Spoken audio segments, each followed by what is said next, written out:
অন্যদিনের মতো আজকেও তোমাদের কাছে একটা প্রেমের গল্প নিয়ে এসেছি। আমার কাছে তো বেশ ভালোই লেগেছে, আশা করছি তোমাদের কাছেও খুব ভালো লাগবে। তাই শুরু করছি আজকের সেই গল্পটি। তোমাকে না বলেছি অন্য ছেলেদের সাথে কথা না বলতে? ওরা আমার ফ্রেন্ড, 4-5 বছর একসাথে পড়েছি, কথা না বললে কি হয়? তুমি নিষেধ করার পর আমি তো কোনো মেয়ের সাথে কথা বলিনি। তুমি তোমার মেয়ে বন্ধুদের সাথে কথা বলে সমস্যা নেই, কিন্তু আমি ছেলে বন্ধুগুলোর সাথে কোনো কথা না বলে এটা কি পছন্দ করি না? তোমার পছন্দ অপছন্দে আমার কিছু যায় আসে না। তুমি ছাড়াও আমার পার্সোনাল লাইফ আছে, যা আমি এড়িয়ে চলতে পারবো না। কি? আমি ছাড়া তোমার জন্য পার্সোনাল লাইফ? আমি তোমার স্বামী, আর কি তোমাকে কিছু বলার আছে? নিষেধ করার অধিকার নেই? বেশি অধিকার ফলাতে এসো না। সরি, তোমাকে নিষেধ করা ভুল হয়েছে, আমার ক্ষমা চাই, ক্ষমা করে দিও আমায়। নিধি কথা শুনে আবির খুব কষ্ট পেল। আবির কল্পনাও করেনি এমন কথা বলবে বা বলতে পারে নিধি। নিজের অজান্তে কয়েক ফোঁটা অশ্রু গড়িয়ে পড়েছিল। নিধিকে আবিরের অনেক অনেক বেশি ভালোবাসে। কি ব্যাপারে না ঘুমিয়ে অমন করে কি দেখছ? আচ্ছা নিধি, ধরে নাও আমি নেই, আমাকে ছাড়া থাকতে পারবে? কেন, কোথায় যাবে তুমি? এমনি ধরে নাও, মানুষ এই আছে এই নাই, কখন কি হয় বলা যায় না। আমার ছাড়া একা থাকতে পারবে? এসব কি বলছো? ঘুমাও তো। আমার কথা কি মনে পড়বে? না, একটুও মনে পড়বে না। আমি তোমার যোগ্য নই, তাই না? আমার এইসব একটুও ভালো লাগে না। ঘুমাও, আর একটাও কথা বলবে না। নিধিও পাশে ফিরিয়ে ঘুমিয়ে পড়ল। সকালবেলায় চোখ খুলতেই নিধি দেখতে পেল আবির ওর দিকে চেয়ে আছে। আবিরের চোখে দুটো লাল পরিষ্কার বোঝা যাচ্ছে রাতে ঘুমোয়নি আবির। কি ব্যাপার, সারা রাত ঘুমোয়নি? ঘুমিয়েছি তো, একটু আগেই উঠলাম। তুমি তো আমার আগেই উঠো না, আজ কেন? এমনি এমনি।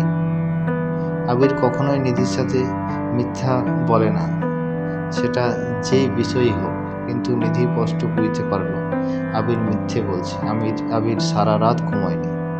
আবির প্রতিদিন বের হওয়ার সময় নিধির কপালে চুমু খেয়ে বের হয়, আবার দুবার চুমু খেলে অন্য দিনে হাসি খুশি যায়। আর চুপচাপ চোখে ছলছল চোখ করছে। যাই হোক, কয়েক পা এগিয়ে গিয়ে আবার ফিরে আসলো। কি হলো, কিছু ফেলে গেলে? না। তবে?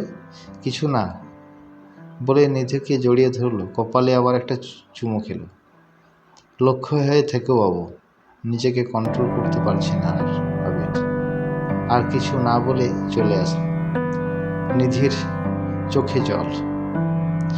নিধি ভাবছে আবির এর কি হলো, ও তো এমন করে না।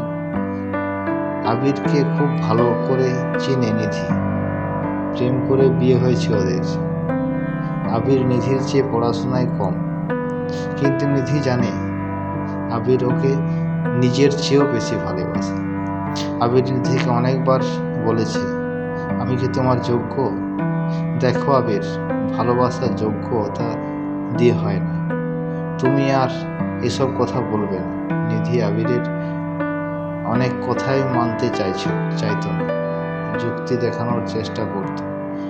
আবির কিছু বলতো না জোর করে।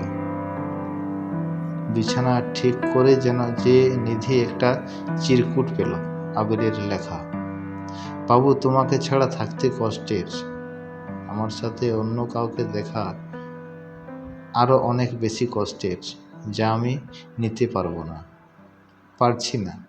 আমি চেষ্টা করছি, কিন্তু তোমাকে ফেরাতে পারিনি। হয়তো আমার কোনো মূল্য নেই এখন আর তোমার কাছে। তাই চলে যাচ্ছি। আজ থেকে তুমি স্বাধীন, মুক্ত।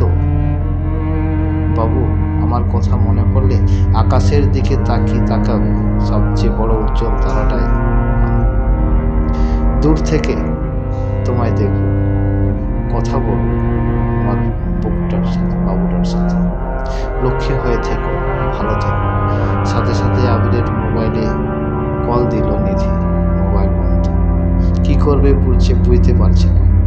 নিধি আবিরের অন্য ছেলেদের তুলনায় খুব বেশি ইমোশনাল। নিধি ফ্যামিলির সবার কাছে কল দিল। সবাই আবিরের নম্বর বন্ধ করছে। নিধি কাঁদছে। সবাই আবিরকে খুঁজছে। 4-5 ঘন্টা পর খবর পাওয়া গেল আবিরের লাশ হাসপাতালে। রোড অ্যাক্সিডেন্টে মারা গেছে আবির। নিধি পাথর হয়ে গেল। নিধি জানে এটা অ্যাক্সিডেন্ট না, আবিরের আত্মহত্যা করেছে। আর এই জন্য দায়ী নিধি। নিধি এখন রাত হলে ছাদে গিয়ে বসে থাকে আবিরের সাথে কথা বলার জন্য। ছাদে গিয়ে সবচেয়ে বড় উজ্জ্বল তারাটার দিকে তাকিয়ে থাকে আর কথা বলে। বাবু, কেমন আছো? তুমি আমাকে ছেড়ে? বাবু, আমি এখন কারোর সাথে কথা বলি না, শুধু তোমার সাথে বলি। আমি শুধু তোমার বাবু। আমি তোমাকে অনেক কষ্ট দিচ্ছি বাবু, তাই না? আমি খুব মজা। কি বলবো, আমার বাবুটা পচা না। তাহলে আমাকে একা রেখে গেল কেন? এভাবে প্রতিদিন নিধি কথা বলে আবিরের সাথে। নিধিকে ডাক্তার দেখানো হয়। আস্তে আস্তে নিধি কিছুটা স্বাভাবিক হয়। নিধি বিকাল হলেই ছাদে গিয়ে বসে থাকে আবিরের জন্য। আকাশ